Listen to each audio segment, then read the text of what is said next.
তবে এনি ঠোঁট দুটো একটু কাঁপছে, কোনো কথা বের হচ্ছে না। নীরবের কি হলো কি জানি, সে এনিকে ছেড়ে দিয়ে হঠাৎ শান্ত দৃষ্টিতে এনির মুখের দিকে তাকিয়ে থাকে।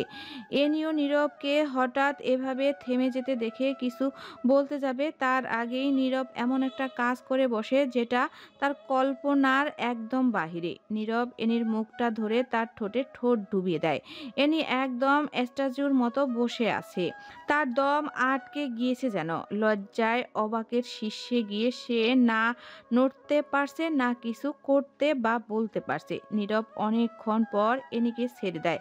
দুজনেই জোরে জোরে নিঃশ্বাস নিতে থাকে। এনি নীরবের দিকে তাকিয়ে দেখে নীরব কেমন নেশালো চোখে তার দিকে এখনো তাকিয়ে আছে। এনি অন্যদিকে মুখ ঘুরিয়ে নেয়। 15 মিনিট পর বাসে পিন পিন নীরবতা। এনিও ওই ঘটনার পর থেকে এখন অবধি একবারও নীরবের দিকে ফিরে তাকায়নি। নীরবও এনির পাশে চুপ করে বসে আছে, না আর কোনো কিছু করছে না, তাকে কিছু বলছে। নীরবতা ভেঙে এনি বলে ওঠে, একটু আগে কি করলেন আপনি? নীরব চুপ করে বসে থাকে, কোনো উত্তর দেয় না। এনি বারবার রাগ করতে চেয়েও রাগ উঠাতে পারছে না। নীরবের উপর তার রাগ উঠছে না কেন? খুব করে ইচ্ছা করছে দাঁত বের করে ভয় দেখিয়ে দিতে, তবে সে চেয়েও সেটা করতে ব্যর্থ হচ্ছে বারবার। এমন কেন হচ্ছে? ভ্যাম্পায়াররা কাউকে ভালোবাসে ফেললে হয়তো এমনই হয়, রাগ করলেও ভয়ানক রূপ দিতে পারে না। এনি, এদিকে ফিরো। এনি ঢোক গিলে। নীরব এখন আবারও কিছু করবে না তো? তার উপর কেউ এসে দেখে ফেললে তো? এনি ভয়ে ভয়ে নীরবের দিকে তাকায়। নীরব অপরাধীর দৃষ্টিতে এনির দিকে তাকিয়ে বলে, সরি, আমার তোমার কান্না থামানোর আর কোনো উপায় ছিল না, এই জন্য এই অসভ্যতাটা করলাম। সাথে হয়তো নিজের কন্ট্রোললেস হয়ে পড়েছিলাম কিছুটা। এভাবে কেঁদে ঠোঁট গোলাপি করে রাখলে আমার কি দোষ? একেই তো নিজেই এসে চুমু দিয়েছে, আর এখন নিজেই বলছে তার দোষ নেই। এনির ইচ্ছা করছে নীরবের চুলগুলো টেনে ছিঁড়ে ফেলতে, তবে এর আগেই নীরব এনির দু গালে দুটো হাত রেখে মাথাটা টেনে কাছে নিয়ে আসে। আবার চুমু দিবে নাকি ও? এনির ছোট ছোট চোখ করে অসহায়ের মতো তাকিয়ে থাকে। নীরব হেসে এনির কপালে একটা চুমু দিয়ে ওকে বুকে জড়িয়ে ধরে। এনি নীরবের বুকে মাথা রেখে কি করবে এরপর তাই ভাবছে। নীরব বলতে থাকে একা একা, তোমাকে একটা রূপকথার গল্প শোনাই।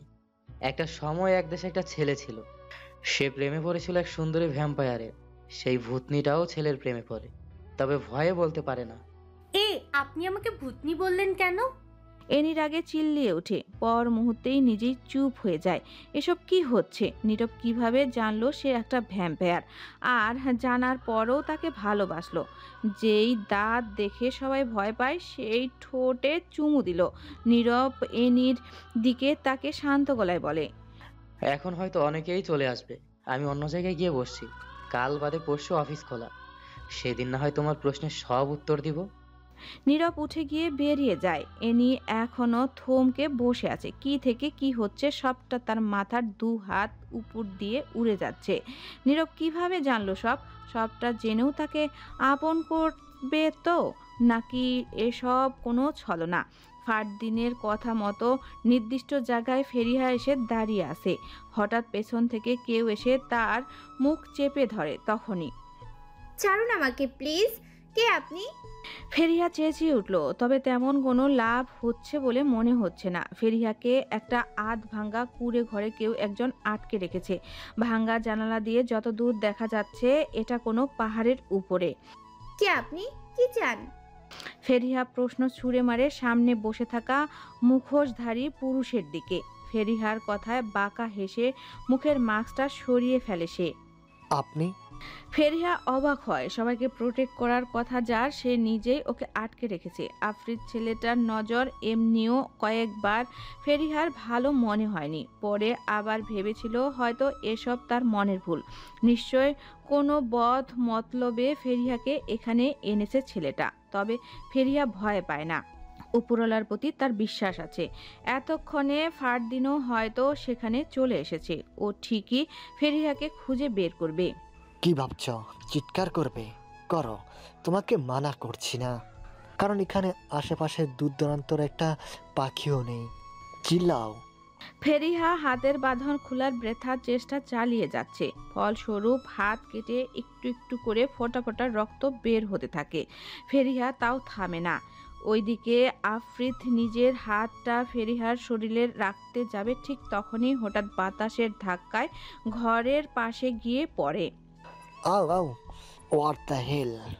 ব্যথায় নড়তে পারছে না আফ্রিদ। ও যেটাকে বাতাসের ধাক্কা ভেবেছে সেটা ছিল ফারদিনের ম্যাজিক। ফেরিহা মাথা ঘুরিয়ে দেখে ফারদিন দাঁড়িয়ে আছে, তবে ফেরিহা চোখ বড় বড় করে ফারদিনের দিকে তাকিয়ে আছে। এটা ওর কেমন রূপ! চোখের রং পুরো লাল, মুখ দিয়ে বড় বড় দাঁত বের হয়ে আছে। দেখতে কোনো জন্তুর থেকে কম মনে হচ্ছে না। ফারদিন হাত দিয়ে ইশারা করে চোখ বন্ধ করে রাখতে বলে। ফেরিহাও ভয়ে চোখ বন্ধ করে বসে থাকে। তারপর কয়েক সেকেন্ডের মধ্যে কি হলো কে জানে, ফেরিহা দেখে আশেপাশে সব চুপচাপ। ফেরিহা ভয়ে ভয়ে চোখ খুলে দেখে সামনে ফারদিন শান্তভাবে বসে আছে। আশেপাশে আফ্রিদ নেই। ফেরিহা কাঁপা কাঁপা কণ্ঠে বলে, ওকে কি করছেন ফারদিন? ফারদিন হাসি, এক ভয়ানক হাসি। ফেরিহার যেন আত্মা কেঁপে উঠেছে প্রতিটা হাসির ঝলকে। ফারদিনের হাতে মুখে রক্ত। এত কম সময়ে কি করে এসেছে ও? ফারদিন ফেরিহাকে ভয় পেতে দেখে ওর সামনে গিয়ে বসে দু গালে হাত রাখে, কপালে একটা চুমু দিয়ে বলে, ভয় পেও না প্রেয়সী, আমি তোমার কোনো ক্ষতি কখনো হতে দিব না। আর তোমার লকেটের সাথে আমার গলার লকেট কানেক্ট করা আছে, এজন্য তুমি কখন কোথায় থাকো আমি তা জানতে পারি। বিপদে পড়লে শুধু আমাকে স্মরণ করবে। আমি দুনিয়ার যে প্রান্তেই থাকি মুহূর্তের মধ্যে চলে আসব। ফেরিহা মাথা নাড়ে। ফারদিন ফেরিহার বাঁধন খুলে ওর কাটা জায়গায় ঠোঁট ছুঁয়ে দেয়। সাথে সাথে ক্ষত সেরে ওঠে। ফারদিন ফেরিহাকে কোলে নিয়ে বলে, চলো তোমাকে বাসের কাছে দিয়ে আসি। ফারদিন ভাঙ্গা ঘরটা থেকে বের হয়ে উঠতে থাকে। ফেরিহা ফারদিনের গলা পেঁচিয়ে ধরে আছে আর মনে মনে ভাবে ও কি খেয়ে ফেলেছে ছেলেটাকে। ফারদিন ওর মনের কথা বুঝতে পেরে হাসতে হাসতে বলে, এত খাবার থাকতে মানুষ কেন খাবো? তবে তুমি চাইলে তোমাকে। ফেরিহা লজ্জায় মুখ নামিয়ে ফেলে। এই ছেলেটা কি বুঝাতে চেয়েছে সে খুব ভালো করেই জানে, তবুও মনের মাঝে একটু সন্দেহ থেকেই যায়। ফারদিন ফেরিহাকে বাস থেকে একটু দূরে নামিয়ে দেয়। ফিরে যাওয়ার আগে বলে, আমার আর তর সইছে না প্রেয়সী, কাল সারা রাত তোমার কথা ভেবেছি। ইচ্ছা করছে এখনই বিয়ে করে বাসর সেরে ফেলি। আপনি একটা বেহায়া পুরুষ মানুষ, মুখে কোনো কথা আটকায় না। পুরুষ তো বটেই, তবে মানুষ না। যাই হোক, আমি সিরিয়াস। আমি কয়েকদিনের মাঝেই বিয়ের প্রস্তাব পাঠাবো। বিয়ে করে সোজা ভূতের দেশে নিয়ে যাব। মানুষ বিয়ে করে রূপকথার দেশে নিয়ে যাওয়ার কথা বলে, আর আপনি বলছেন ভূতের দেশে নেবেন? ভ্যাম্পায়ারকে হঠাৎ দেখলে মানুষ তো ভূতই বলে, তাই বললাম আর কি। শুনো, আমার মাথায় একটা দুষ্টু বুদ্ধি এসেছে। তাড়াতাড়ি বলুন, বাস ছেড়ে দেওয়ার সময় হয়েছে। কালকে বিকালে তুমি শাড়ি পরে আর্ট গ্যালারির সামনে আসবে। তোমার রেস্টুরেন্ট থেকে ছুটি আমি নিয়ে দিব। সুন্দর করে লাল শাড়ি পরে বউয়ের মতো সেজে আসবে। প্রমিস? কেন? যা বলছি সেটা করো তো, তারপর বোঝা যাবে। আচ্ছা। ফেরিহা ফারদিনকে বিদায় জানিয়ে বাসের দিকে চলে যায়। তবে যাওয়ার আগে ফারদিন ফেরিহার হাতে একটা ব্যাগ দিয়ে বলে সব বাসায় গিয়ে খুলতে। ফারদিন মনে মনে ভাবে সে ভ্যাম্পায়ার হয়ে কখনো জেনে বুঝে ইচ্ছে করে মানুষকে ভূতের ভয় দেখায়নি, তবে আজ একজনকে দেখাবে। কেন জানি মাথায় শয়তানি বুদ্ধি ঘুরছে। আল্লাহ রহম করো, কত কিছু করতে হবে, সময় একদম কম।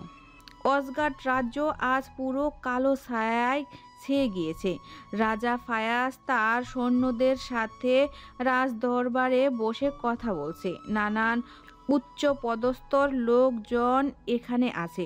রাজা সেনা প্রধানকে ডেকে তার উদ্দেশ্যে বলে, আপনারা প্রস্তুত তো? জি মহারাজ, আমার সব সেনা প্রস্তুত। আশা করছি কেউ লোভে পড়ে বিশ্বাসঘাতকতা করবে না। রাজদরবারে একজন দাঁড়িয়ে বলে ওঠে, কথার মাঝে কথা বলায় কিছু মনে করবেন না মহারাজ, তবে মহারাজের মনে হয় আমাদের প্রতি বিশ্বাস নেই। বিশ্বাস না থাকলে তো কালকের যুদ্ধে আপনাদের দায়িত্ব দিতাম না। তবে ভয় হচ্ছে আর কি। তবে আমি এটাও বিশ্বাস করি, ভাগ্যের লিখন বদলাবে না। ধ্বংসের পর সব নতুন করে সৃষ্টি হবে। সেই মেয়ে আসবেই। ফায়াজ আলোচনা শেষ করে নিজের রুমে চলে যায়। আজ সকালে ভ্যাম্পায়ারদের একটা ছোট অংশ বিদ্রোহ ঘোষণা করেছে। শক্তিতে তারা তুচ্ছ হলেও ছলনায় অতুলনীয়। কালকেই যুদ্ধ ঘোষণা করা হয়েছে। ফারদিনকে যতটা সম্ভব কোনো কিছু জানাতে চায় না সে। রুমে রাজমাতা প্রবেশ করলো। তাকে বেশ চিন্তিত দেখাচ্ছে। মা, ভয় পেও না, সব ঠিক হবে। আলো ভরসা, কাল যেন খারাপ কিছু না হয়। বাস চলছে আপন গতিতে। সবাই এখন বাসেই আছে। ফেরিহাকে এই নিয়ে হাজারবার নীরা তার হাতের ব্যাগ নিয়ে জিজ্ঞাসা করেছে, তবে ফেরিহা বরাবরের মতোই চুপ। সে এসেই সব প্যাকেট তার বড় ব্যাগটায় ঢুকিয়ে ফেলেছে আর বলেছে নীরাকে পরে সব বলবে। তারপর এনি এটা লিখে নীরবকে মেসেজ দিল। সবার মাঝে বসে কথা বলা সম্ভব নয়, তাই মেসেজে কথা বলছে ওরা। নীরব একটু আগেই এনিকে বলেছে সে জানে এনি ভ্যাম্পায়ার। তখন থেকেই এনির তর্স হয়েছে না। দুদিন অপেক্ষা করে তারপর সবটা জানার ধৈর্য এনির নেই। সে এখনই জানতে চায়। নীরব ফোনের টাইপ করে সবটা পাঠাতে লাগলো। তারপর আর কি, তোমার ছোটখাটো অনেক বিষয় আমার চোখে পড়তো। আমি প্রথম যেদিন বুঝেছি তুমি মানুষ না, সেদিন ছিল এক কলিকের জন্মদিনের দিন। ওই যে মনে আছে, সবাই বাহিরে খেতে গিয়েছিল, তুমি যাওনি। আমি একটু আগেই এসে পড়েছিলাম। তখনই দেখেছি তুমি হাত দিয়ে সোনালি আলো বানিয়ে ম্যাজিক করে আয়নায় সবাইকে দেখাচ্ছিলে। এতই মগ্ন ছিলে, আমি আগে উঠে যে চলে এসেছি খেয়ালই করেনি। এরপর তোমার আরো কাজে আমার সন্দেহ ধীরে ধীরে বিশ্বাসে উত্তীর্ণ হয়। তারপর ফেরিয়াকে সবাই যখন খুঁজছিল, তুমি একা আড়াল হয়ে ভ্যাম্পায়ার রূপে ফিরে এসেছিলে। তারপর উড়ে গিয়ে ফেরিয়াকে আলাদাভাবে খুঁজেছিলে। আমি একটু দূরে দাঁড়িয়ে সবটা দেখেছি।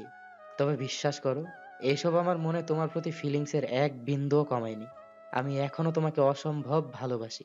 একটা রচনাই যেন লিখে পাঠিয়েছে নীরব। এনি বসে বসে ফোনের সবটা পড়ছিল।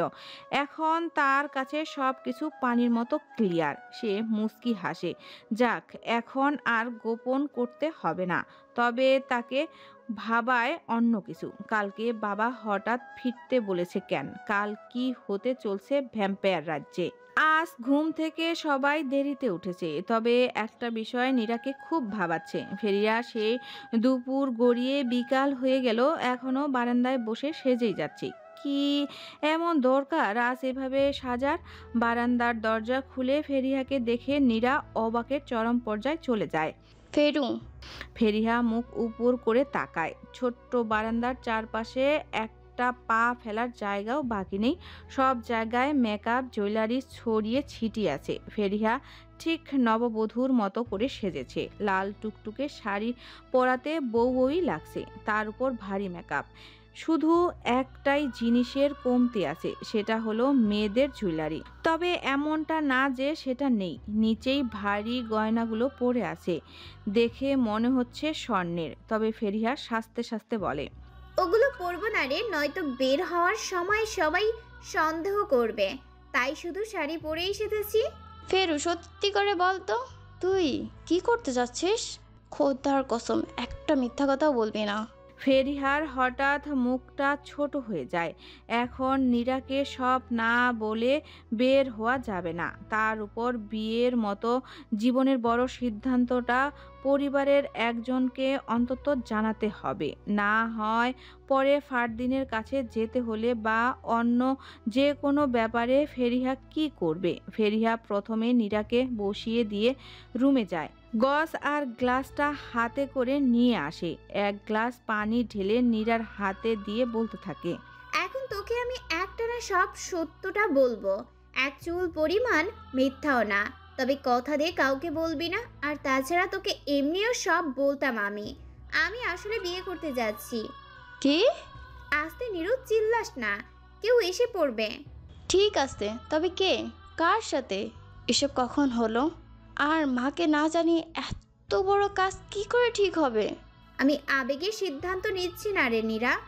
তুই জানিস আমি সহজে কোর্টে গিয়ে নিজের সবটা কোনো ছেলেকে বিলিয়ে দেওয়ার মেয়ে না। আসলে সব কিছু এতটা শকিং যে তুই ছাড়া আর কাউকে বিষয়গুলো বোঝানো যাবে না। আর যাকে বিয়ে করতে যাচ্ছি তুই নিশ্চিত থাক সে ধোঁকা দিবে না। তবে তার বাবাকে বলে পরিবারকে আমরা আরও পরে জানাবো সব। ওর তর সইছে না রে। মানে? তুই যেটা ভাবছিস আমি সেটা বুঝাতে চাই না। মানে আমরা আমাদের সম্পর্কের শুরুটা হালাল ভাবেই করতে চাই, এই জন্য। আচ্ছা শোন, তোকে আমি সবটা বলছি। এরপর ফেরিহা বলতে শুরু করে ফারদিনের সাথে প্রথম দেখা থেকে শুরু করে ভালো লাগা, ভালোবাসা, এমনকি রাতের ঘটনা সবকিছু। সে যে কোনো মানুষকে না, একটা ভ্যাম্পায়ারকে বিয়ে করতে যাচ্ছে। নীরা তো এসব শুনে অবস্থা পুরো খারাপ। তবে যেভাবেই হোক বিষয়টা হজম করে ও ফেরিহাকে বলে, আচ্ছা, বিকেলে তোকে আমি বের হতে সাহায্য করব। ফেরিহা নীরাকে জড়িয়ে ধরে বলে, থ্যাঙ্কস বোন, তোর জন্য একটু সাহস পেলাম, নয়তো ভয়ে আমার হাত পা এখন থেকেই কাঁপছে। ফেরিহার বাবা গত 1 ঘন্টা যাবৎ বসে বসে একটার পর একটা তন্দুর রুটি মাংসের ঝোল দিয়ে মজা করে খাচ্ছে। এমন রাক্ষসী খাওয়া দেখে ফারদিন বেশ বিরক্ত। তবে ওকে আজকের জন্য আয়ত্তে রাখতে হবে। পালিয়ে বিয়ে করলে নাকি বিয়ে পরিপূর্ণ হয় না যদি মেয়ের বাবার অমত থাকে, এমন কোনো একটা নিয়ম ইসলামে আছে। তবে ফারদিন পুরোপুরি নিশ্চিত না। তারপরেও বিয়েটা যেন পরিপূর্ণ হয়, এজন্য এই গর্ধব আসামিটাকে নিয়ে এসেছে, তাও মোটা অঙ্কের টাকা দিয়ে। কেমন বাবা এই গর্ধবটা!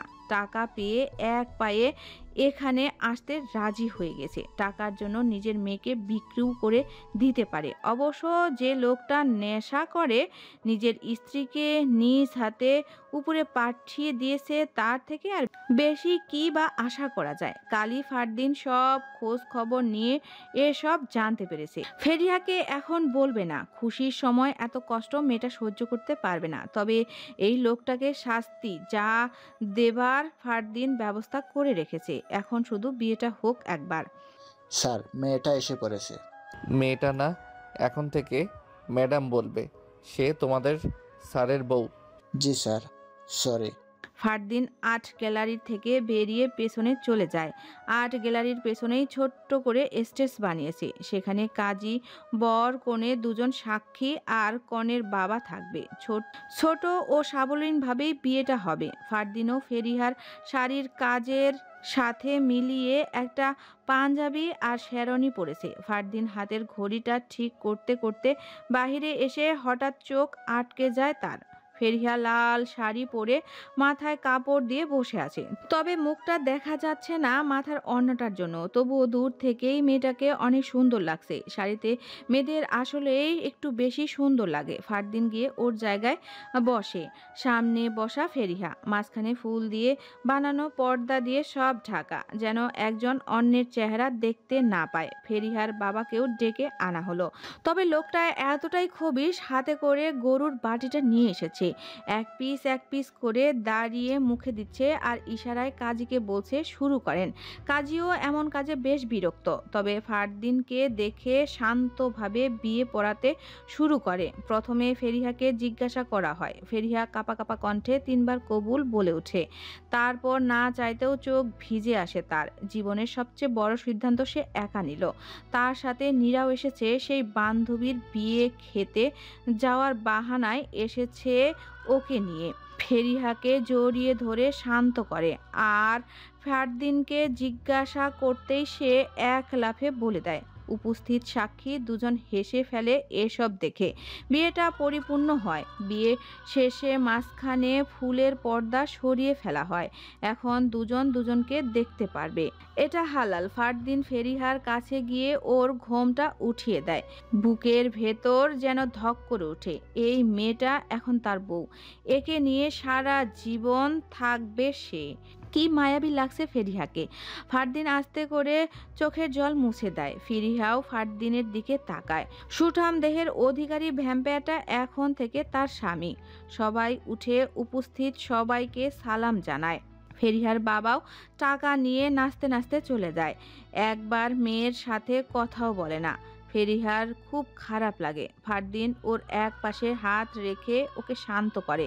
এক এক করে সবাই চলে যায়, শুধু ওরা তিনজন ছাড়া। ফেরিহা একটু ভয়ে ভয়ে ফারদিনের দিকে তাকায়। ফারদিন বুঝতে পারে, হেসে বলে, এখন বাসায় যাও, তোমার ইচ্ছা ছাড়া কিছুই হবে না, চিন্তা করো না। ফেরিহা এসব শুনে লজ্জা পেয়ে যায়।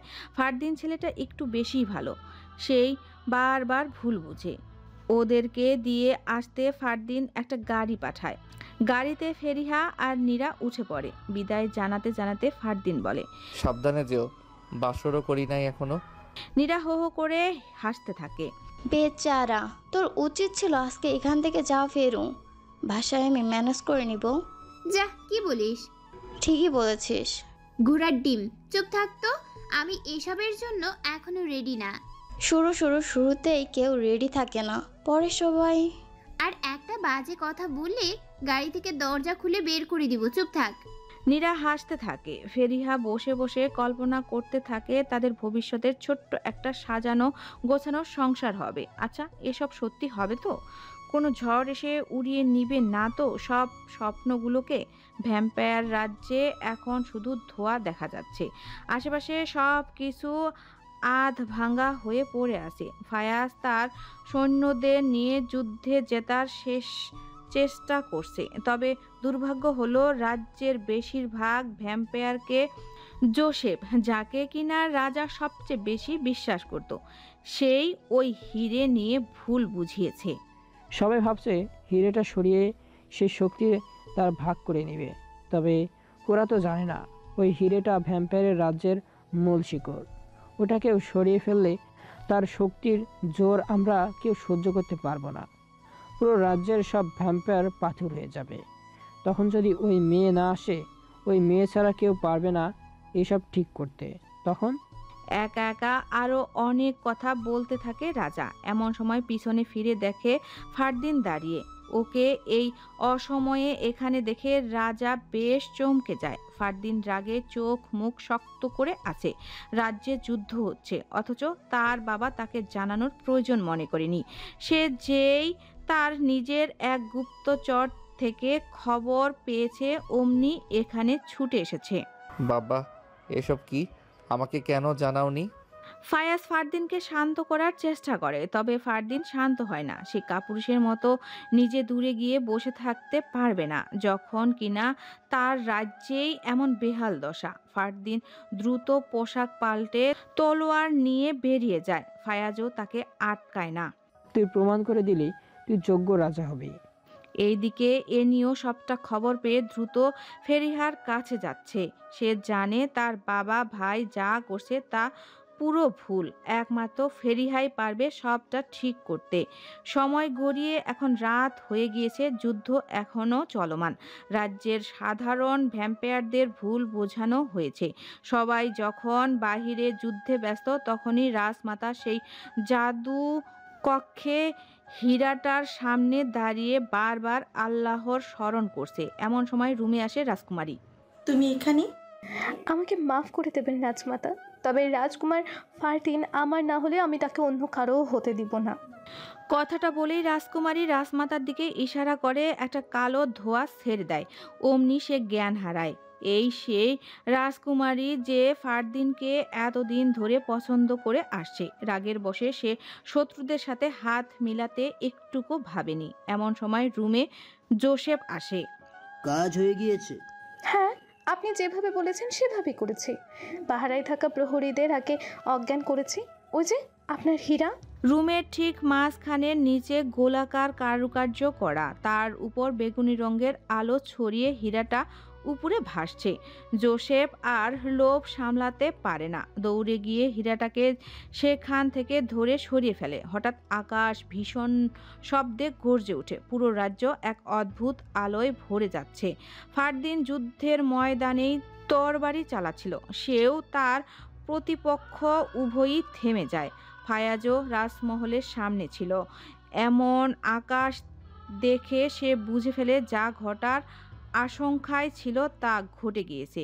এইদিকে জোসেফ বুঝতে পারল না কি হচ্ছে, তবে সেই জাদুর হিরেটা থেকে অনেক বেশি আলো বের হচ্ছিল আর অদ্ভুতভাবে আশেপাশে সব কিছুতে পাথর বানিয়ে দিচ্ছিল।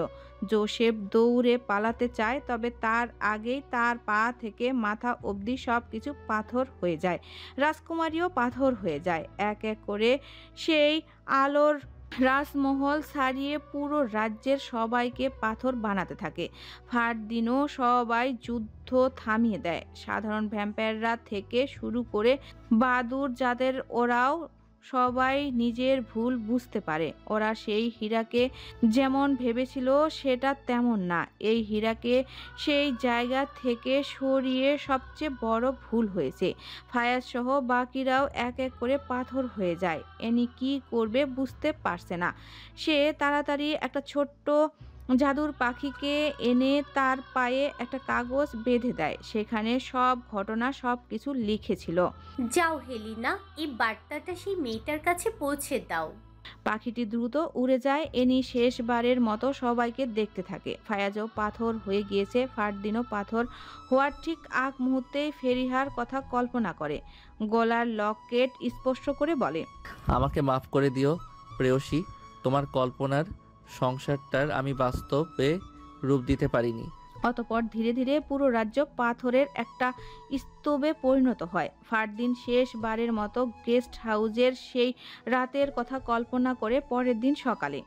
আজ আকাশটা কেমন যেন মেঘলা। শেষ কবে এমন আবহাওয়া দেখেছে ফেরিহা মনে নেই। সকাল সকাল উঠে বারান্দায় গিয়ে দাঁড়িয়ে ফ্রেশ বাতাস নিচ্ছিল, তখনই একটা অদ্ভুত দেখতে ছোট্ট একটা পাখি তার সামনে এসে বসে। চিঠি চিঠি চিঠি চিঠি দিয়েছে, যেতে হবে যেতে হবে। ফেরিহা এক লাফে একটু দূরে সরে যায়।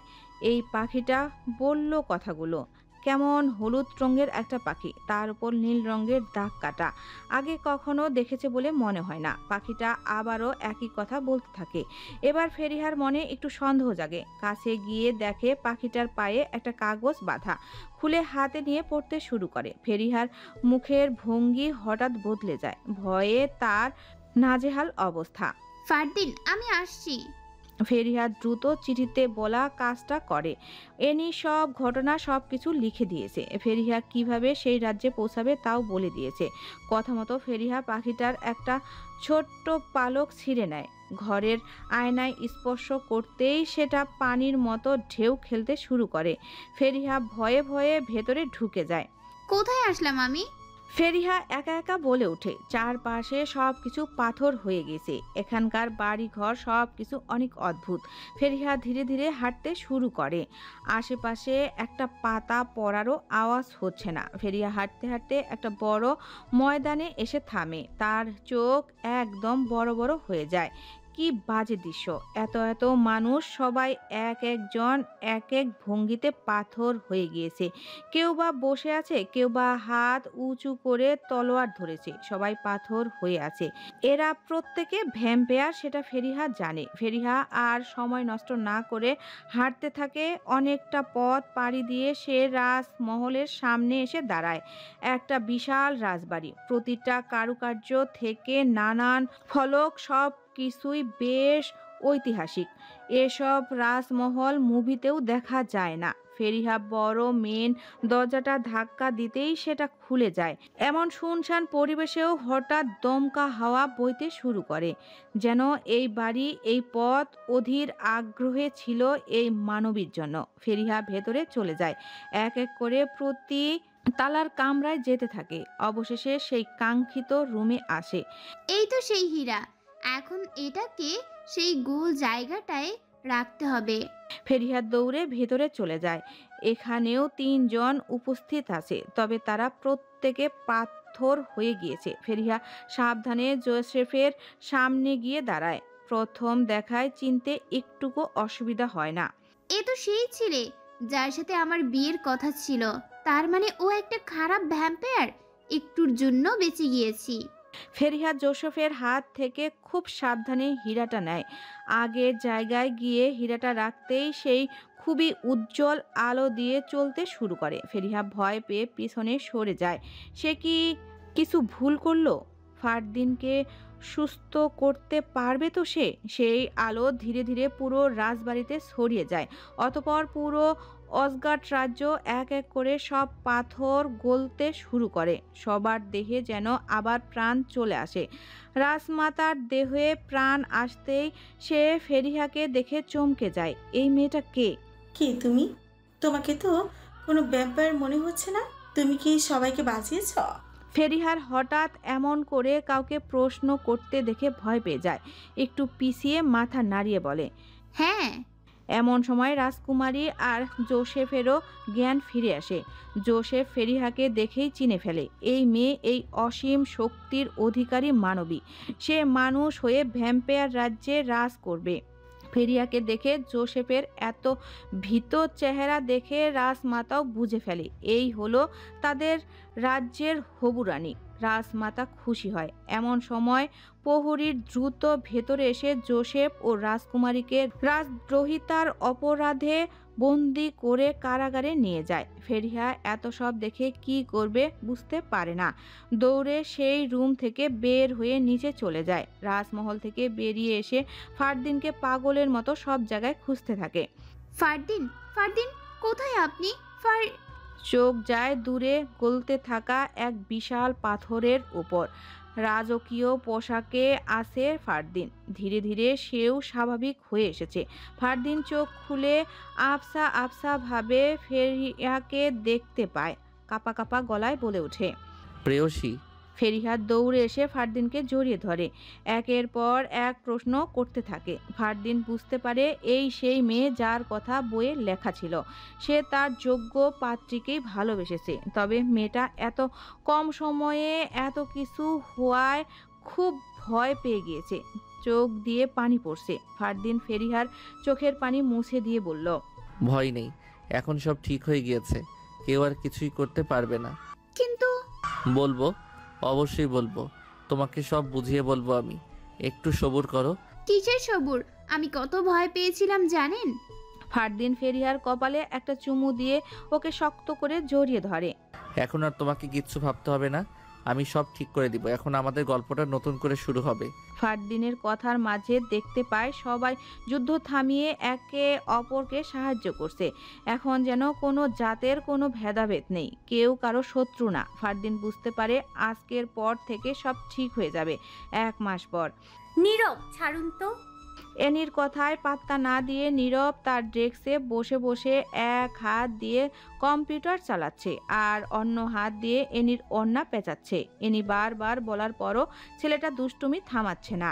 আমি কিন্তু এখন চিল্লিয়ে বলবো, এই ছেলেটা আমার সাথে অসভ্যতা করছে। বারে, বউকে ভালোবাসলে অসভ্যতা হয় বুঝি? এনি হাসে, আর কোনো উত্তর দিতে পারে না। সেদিনের পর সবকিছু কিভাবে যেন বদলে গেল। নীরব আর এনি পরিবারকে জানিয়ে বিয়ে করে ফেলেছে, যদিও সেটা খুবই সাদামাটা। পরিবার বলতে নীরবের মা, এনির পরিবার কেউই আসেনি। সবাই এখন তাদের সাজা ভোগ করছে। মাঝে মাঝে এসব ভেবে এনির মন খারাপ হয়, তবে নীরব সেটা বেশিক্ষণ থাকতে দেয় না। দুষ্টুমি করে ঠিকই ওকে হাসিয়ে ফেলে। এনি নীরবের দিকে ঘুরে একটা ফ্লাইং কিস করে নিজের কাজে মনোযোগ দেয়। কোথায় নিয়ে যাচ্ছেন?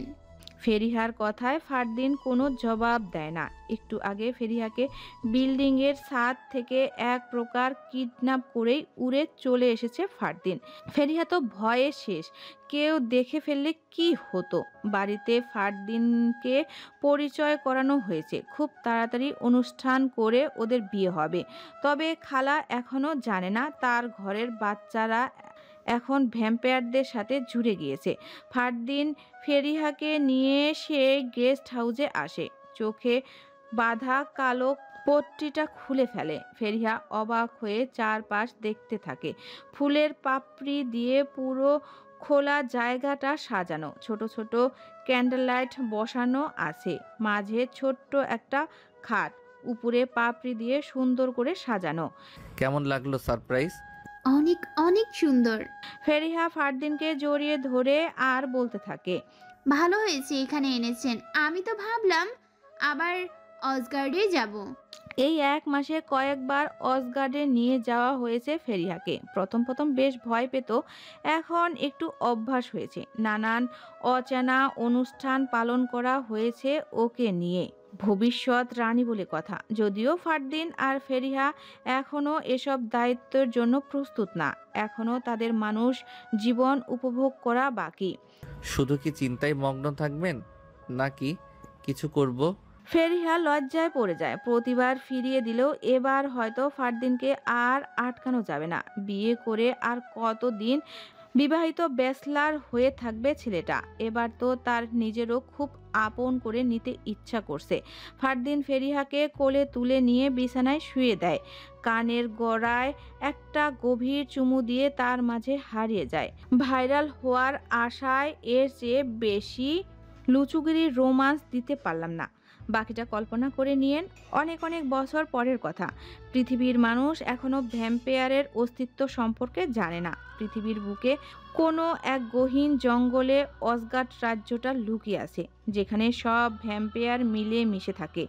আর সেখানে রাজ করছে এক সুখী দম্পতি, তাদের একজন মানুষ, অন্যজন ভ্যাম্পায়ার। সময়টা এখন ঠিক রাত 8টা। বৃষ্টির ঋতু হওয়ায় বৃষ্টি পড়ছে। বাস স্ট্যান্ডে এক অদ্ভুত কালো কোট পরা যুবক বসে আছে, হাতে একটা লাল ছাতা। ছেলেটার ফর্সা মুখটাও সারা শরীর কালো ড্রেস ও চোখের কালো সানগ্লাসটার জন্য আরো আকর্ষণীয় হয়ে আছে। একটা বাস আসতে দেখে সে হেসে বলল, let's start a new story. মানুষদের সাথে কয়েকদিন না হয় থাকা যাক।